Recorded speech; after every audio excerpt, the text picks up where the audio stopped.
తమిళనాడులో విజయ్ గెలిచింది డీఎంకే అన్నా డీఎంకేల మీదనే. అటు వామపక్షాల మీద, లేకపోతే బ్యాక్‌గ్రౌండ్‌లోనేనా బీజేపీ అన్నా డీఎంకేకి బ్యాక్‌గ్రౌండ్‌లో బీజేపీ ఉంది. డీఎంకేకి బ్యాక్‌గ్రౌండ్‌లో కాంగ్రెస్, వామపక్షాలున్నాయి. వీళ్ళన్నిటి మీద గెలిచాడనేది గాదు. ప్రజలు 2 ద్రావిడ ఉద్యమాలు మనోభావాలకు వ్యతిరేకంగా పనిచేస్తున్నాయని చెప్పేసి తప్పితే, అట్లా చెప్తే పర్ క్యాపిటల్ ఇన్‌కమ్‌లో గానీ, జాతీయ ఆదాయం వాటాలో గానీ, పరిశ్రమల అభివృద్ధిలో గానీ, ఫిల్మ్ ఇండస్ట్రీ అభివృద్ధిలో గానీ, పారిశ్రామిక అభివృద్ధిలో గానీ, ఉద్యోగ కల్పనలో గానీ, భారతదేశం 29 రాష్ట్రాల్లో టాప్ 5, టాప్ 3 లోపలే తమిళనాడు ఉంటుంది, చెన్నై ఉంటుందనేది చెప్పక తప్పదు. సో, కొన్ని వివక్షలు ఎదురైనప్పుడు ఖచ్చితంగా తిరుగుబాట్లు జరుగుతాయి. దాన్నే చూసి ఇక తమిళనాడు పని అయిపోయింది, తమిళనాడు మోడల్ ఫెయిల్ అయింది.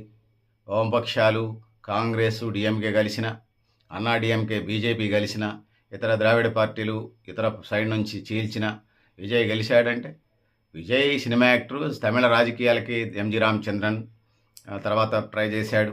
దాని తర్వాత జయలలిత దీదీ అక్క ట్రై చేశారు, ముఖ్యమంత్రి అయ్యారు. దాని తర్వాత కమల్ హాసన్ చేసి ఫెయిల్ అయ్యాడు, రాజ్యసభ పంపించింది డీఎంకే పార్టీ. దాని తర్వాత విజయకాంత్ ఏదో ట్రై చేశాడు. సో ఈ క్రమంలో విజయ్ వచ్చాడు. చాలామంది సినిమా యాక్టర్లు ఇప్పుడు చెప్పినటువంటి వాళ్ళు పార్టీలు పెట్టారు. ఎంజి రామచంద్రన్ కానీ, విజయకాంత్ కానీ, కమల్ హాసన్ కానీ, విజయ్ వీళ్ళు పార్టీలు పెట్టారు. అటు కరుణానిధి కూడా పార్టీ పెట్టాడు, అరుణాదురై పార్టీని కంటిన్యూ చేశాడు. అందరూ సినిమా ఇండస్ట్రీ నుంచి వచ్చినటువంటి వాళ్ళు వీళ్ళంతా. అంత మాత్రాన ఏదో అయిపోయిందనేది. వీళ్ళు పార్టీలు పెట్టారు కాబట్టి స్క్రీన్ మీద కనపడ్డారు. నాకు తెలిసి తమిళ ఇండస్ట్రీలో రిటైర్డ్ అయినటువంటి హీరోలందరూ ఏదో పార్టీకి, లేకపోతే రెగ్యులర్గా సినిమాలు ఉన్నా కూడా ఏదో పార్టీకి మద్దతు ఇచ్చినటువంటి, ప్రచారం చేసినటువంటి చరిత్ర ఉన్నది. కాబట్టి వాళ్ళు స్క్రీన్ మీదకి రాలా. సహజంగా ఉన్న వాళ్ళల్లో జంజాటి పేరుతోనే, ఇంకో పేరుతోనే ప్రపంచవ్యాప్తంగా ఉద్యమాలు జరుగుతుంటే, ఇవాళ సోషల్ మీడియా వేదికగా వాట్సాప్ దగ్గర నుంచి, టెలిగ్రాముల దగ్గర నుంచి, లేకపోతే యూట్యూబ్ల దగ్గర నుంచి, వివిధ సోషల్ మీడియా యాప్స్ ద్వారా ప్రపంచంలో ఎక్కడేం జరుగుతుందనేది క్షణాలలోనే మనకి తెలుస్తూ ఉంది. ఏమైనా సమాచారం కావాలన్నా గూగుల్లోకో వాటిల్లోకి యాప్స్లోకి వెళ్ళి వాళ్ళకి నచ్చిన యాప్స్లో ఎతుక్కుంటే మరింత సమాచారం దొరుకుతూ ఉంది. ఓటర్లు ఇలా ఓటుకు సంబంధించి నిర్ణయాలు తీసుకునే సందర్భం వచ్చిందని చెప్పవచ్చు. అంతే తప్పితే విజయ్ ఏదో వీరుడు, శూరుడు, అలెగ్జాండరు, నెపోలియన్ బోనాపార్టీ, హిట్లరు, తిరుగులేని నాయకుడేం కాదు.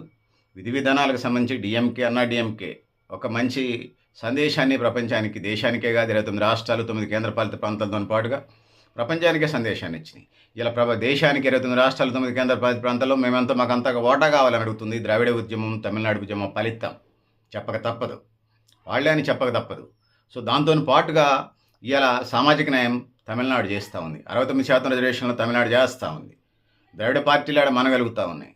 ఇలా విజయ్ వాళ్ళ అమ్మగారు హిందూ, వాళ్ళ నాన్నగారు క్రిస్టియన్ కాబట్టి మతం లేదని, కులం లేకుండా ఆయన వేరే క్యాస్ట్ పెళ్లి చేసుకున్నాడని, ఆయన సినిమా యాక్టర్లు అందరూ చాలా ఇన్కమ్ ట్యాక్స్ అయ్యి ఉంటాయి. కొంతమంది ఎగ్గొట్టేవాళ్ళు ఉంటారు, కొంతమంది సోషల్ సర్వీస్ చేసేటోళ్ళు ఉంటారు. సో అట్లా ఉంటుంటాయి. సో ఏది ఏమైనప్పటికీ కూడా చాలా సూర్య ఉన్నాడు, చాలా సోషల్ యాక్టివిటీ చేస్తూ ఉన్నాడు. ఇప్పటికీ చాలామంది టన్నుల కొద్దీ చదివిస్తూ ఉన్నాడు. పుతిన్ అనుకుంటాను కన్నడ కంఠీరవ రాజ్కుమార్కు సంబంధించినటువంటి ఫ్యామిలీ నుంచి చనిపోయాడు పాపం, నా 50 ఏళ్ళు రాకముందే. ఆయన చేసినటువంటి సోషల్ సర్వీసు ఫిల్మ్ ఇండస్ట్రీ, భారతదేశం ఫిల్మ్ ఇండస్ట్రీలో అన్ని సేవలు ఎవరు చేయలేదు. కానీ ఆయన చనిపోయిన తర్వాత అవన్నీ ఒక్కొక్కటి వెలుగులోకి వచ్చినాయి. వాళ్ళు బాధితులు, లేకపోతే ఆ డబ్బు ఆ నెల నుంచి అందనటువంటి వాళ్ళు చెప్పినటువంటి పరిస్థితి. సరే వాళ్ళ ఫ్యామిలీ ఏదో కొన్ని వీరున్న మేరకు హెల్ప్ చేస్తుండొచ్చు. కానీ సో అందుకోసం ఫిల్మ్ ఇండస్ట్రీ అంటే రోజు కూలికి పోతే 200 వస్తాయి అసంఘటిత రంగంలో, మహా 300 నుంచి 500 వస్తాయి. ఫిల్మ్ ఇండస్ట్రీలో ఒక సినిమా చేస్తే 2 కోట్ల నుంచి 50 కోట్ల దాకా వస్తుంటాయి ఒక్కొక్క హీరోకి.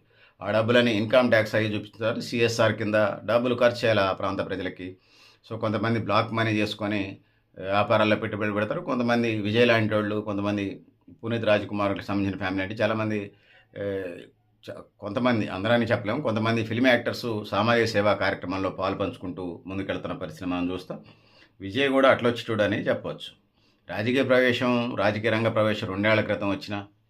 సో ఏది ఏమైనప్పటికీ కూడా పెరియార్ రామస్వామి, కామరాజు నాడార్, అంబేద్కర్ తమిళ్లకు ఆదర్శమైన వ్యక్తులు. ఇద్దరు నాయకులు వేలు నాచియర్, అంజలాయి అమ్మాల్ విగ్రహాలను ఒక వేదిక అధిష్ఠించేసి వారే తనకు ఆదర్శప్రాయులని. సో సామాజిక న్యాయం లేకుండా ఈ దేశంలో విజయే కాదు, ఈ దేశంలో ఉన్నటువంటి 29 రాష్ట్రాలు, 9 కేంద్రపాలిత ప్రాంతాల నాయకులు దమ్ముంటే నేను సామాజిక న్యాయానికి వ్యతిరేకమని, నేను ఖచ్చితంగా రిజర్వేషన్లకు వ్యతిరేకమైన దమ్ముండే చెప్పాలి. దమ్ముండే ఎవడైనా చెప్పాలి, ఏ నాయకుడైనా. ఈ దేశంలో కులాలు ఉన్నాయి, వెనకబడి ఉన్నాయి. అభివృద్ధి కోసం రిజర్వేషన్లు అడుగుతూ ఉన్నారు, తప్పేముంది? అది లేకుండా విజయ్ కాదు, విజయ్ నాన్నగారు, విజయ్ తాతగారు జేజమ్మ దిగొచ్చినా కూడా దీన్ని అమలు చేయాల్సిన అవసరం అయితే ఉన్నదైంది. సోషల్ మీడియా వేదిక పేరుతో ఈ పేరుతో పరిస్థితులు అయితే ఉన్నాయి.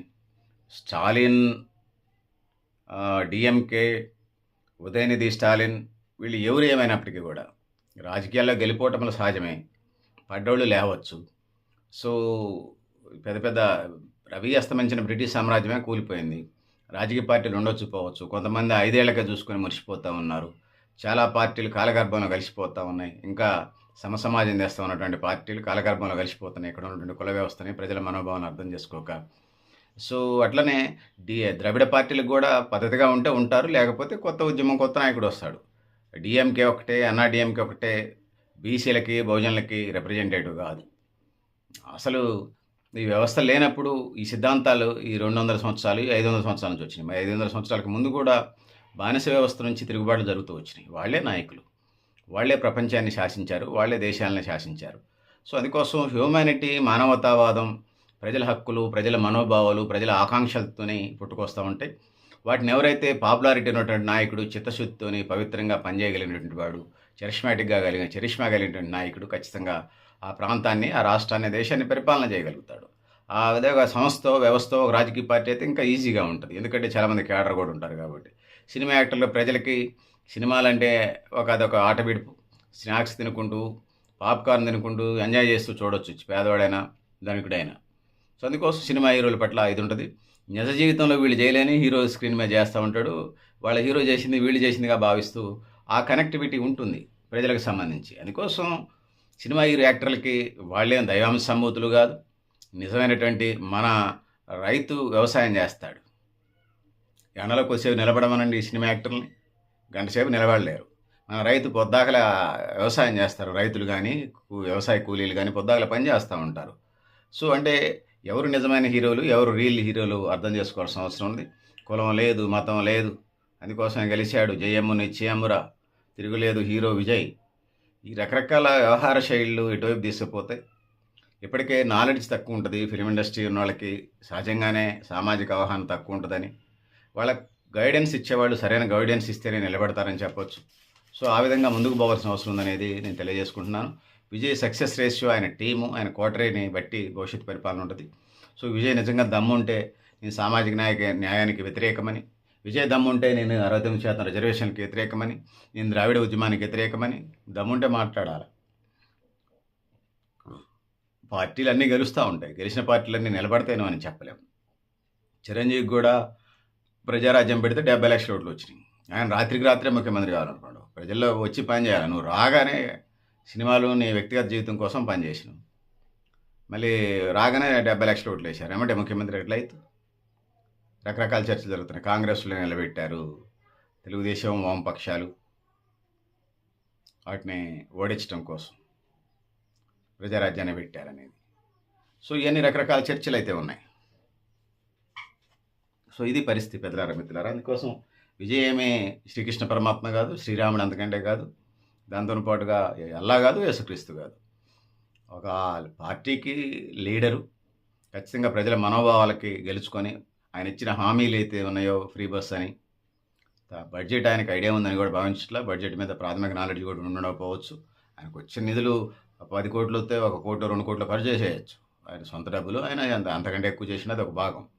అంతే తప్పితే తెలంగాణ, తమిళనాడు బడ్జెట్ ఎంత, తమిళనాడు బడ్జెట్ ఏ సంక్షేమ పథకానికి ఎంత అవసరం పడ్డది, ఎంత ఖర్చు చేస్తున్నారు, ఎంత వస్తుంది, రూపాయి రాకడెంత, రూపాయి పోకడెంత, సామాజిక న్యాయం ఏంటి, రిజర్వేషన్స్ ఏంటి, ఏ కులానికి ఎందుకు రిజర్వేషన్స్ ఇస్తూ ఉన్నారు, ఓడరేవుల పరిస్థితి ఏంది, ట్రాన్స్పోర్ట్ రంగం పరిస్థితి ఏంది, తలసరి ఆదాయం పరిస్థితి ఏంది, జాతీయ ఆదాయం పరిస్థితి ఏంది, పరిపాలన పరిస్థితి ఏంది, ఎమ్మెల్యేలు పార్టీలోకి వచ్చే వాళ్ళని ఎట్లా పార్టీ నుంచి వెళ్ళిపోయే వాళ్ళని ఎట్లా, దానికి కేడర్ని ఎట్లా సంతృప్తిపరచాలి, ఇళ్ళకి కానీ పండగ కాదు, ముందుంది ముసళ్ళ పండగ. అందుకోసం వీటినన్నింటినీ ముందుకు ముందుకు పోవాల్సిన అవసరం అయితే ఉన్నదని తెలియజేసుకుంటూ, ఒక్క అనుభవంతోనే అక్కడ ఉన్నటువంటి ద్రావిడ ఉద్యమం అది ఇప్పటికే దేశవ్యాప్తం అయిపోయింది. మేమెంతో మాకంత ఓటాడుతుంది ద్రావిడ ఉద్యమం. అన్ని రాష్ట్రాలు, 29 రాష్ట్రాలు, 9 కేంద్రపాలిత ప్రాంతాల్లో ద్రావిడ ఉద్యమాన్ని అనసలేరు. ఖచ్చితంగా ద్రావిడ ఉద్యమం ఒకసారి గెలిస్తేనో ఒకసారి ఓడిపోయేది కాదు. అది బీసీల, బహుజనుల హక్కుల కోసం పోరాడుతున్నది భారతదేశంలో. ప్రపంచానికి సంబంధించి విశ్వవ్యాప్తంగా కూడా అది అట్టడుగు వర్గాలకి, అణిచివేయబడ్డ వర్గాలకి హక్కుల గురించి అడుగుతూ ఉంటుంది ద్రావిడ ఉద్యమం. వాళ్ళ ఆశయాల గురించి, వాళ్ళ మనోభావాల్ని ప్రపంచానికి తెలియజేసే ప్రయత్నం చేస్తది. అందుకోసం తమిళనాడులో గెలుపు, ఓటములు లెక్కలోది కాదు, కాబోదు.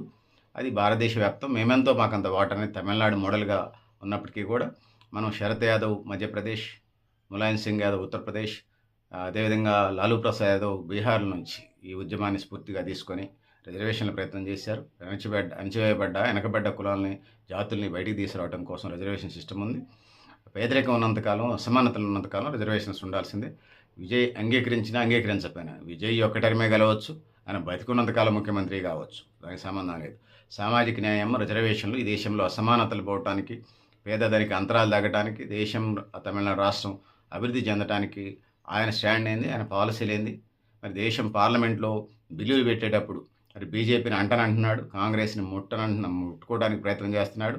మరి దేశానికి సంబంధించిన బిల్లులు పెట్టేటప్పుడు ఆయన స్టాండ్ ఏందో రాబోయే కాలంలో అర్థమవుతుంది. సో ఇది పరిస్థితి. పెద్దలారా, మిత్రులారా, ఖచ్చితంగా నీళ్ళల్లో కూర్చొని నేను అసలు వర్షాన్ని తడవనంటాం కాదు. వ్యవసాయానికి వెళ్ళాలి, అది రైతుగా కానీ కూలిగా కానీ ఖచ్చితంగా వర్షాన్ని తడుస్తురా లేదనేది కాలం చెప్తుంది. సో నీళ్లలో తడవకుండా వ్యవసాయం చేయలేరు. రాజకీయాల్లో నిర్ణయాలు తీసుకోకుండా సిద్ధాంతపరమైన, విధానపరమైనటువంటి బిల్లులు రాష్ట్రంలో, దేశంలో బిల్లులు పెట్టినప్పుడు వాళ్ళ స్టాండ్ అర్థమవుతున్నది. చూద్దాం. సో విజయ్ కొత్తవాడు ఆల్ ద బెస్ట్ చెప్తూనే ఖచ్చితంగా వీటన్నిటిని అధిగమించి ముఖ్యంగా సామాజిక న్యాయం కోసం కృషి చేస్తాడని, తినడానికి తిండి, ఉండడానికి ఇల్లు, కట్టుకోవడానికి బట్ట, విద్య, వైద్యం, ఉపాధి, సామాజిక న్యాయం, భూమి పంపిణీ, అదేవిధంగా స్కిల్ డెవలప్మెంట్ ప్రోగ్రామ్, సమాన అవకాశాల సమాజం కోసం ఇది ఈ దేశ నినాదాలు ఇవి. వీటిని అమలు చేయాల్సినటువంటి బాధ్యత ఆయా రాష్ట్రాల, కేంద్రపాలిత ప్రాంతాల పార్టీల నాయకత్వం మీద ఉన్నదని తెలియజేసుకుంటూ, ఆయా పాలక ప్రభుత్వాల మీద ఉన్నదని తెలియజేసుకుంటూ, సో పెద్దలారా, మిత్రులారా, మీరు కూడా మీ అభిప్రాయాన్ని కామెంట్ బాక్స్లో రాయని తెలియజేస్తూ, నేను గరిడేపల్లి సత్యనారాయణ, న్యూ లక్ష్య ఆర్గనైజేషన్. థ్యాంక్ యూ ఉండాలి పెద్దలారా, మిత్రులారా.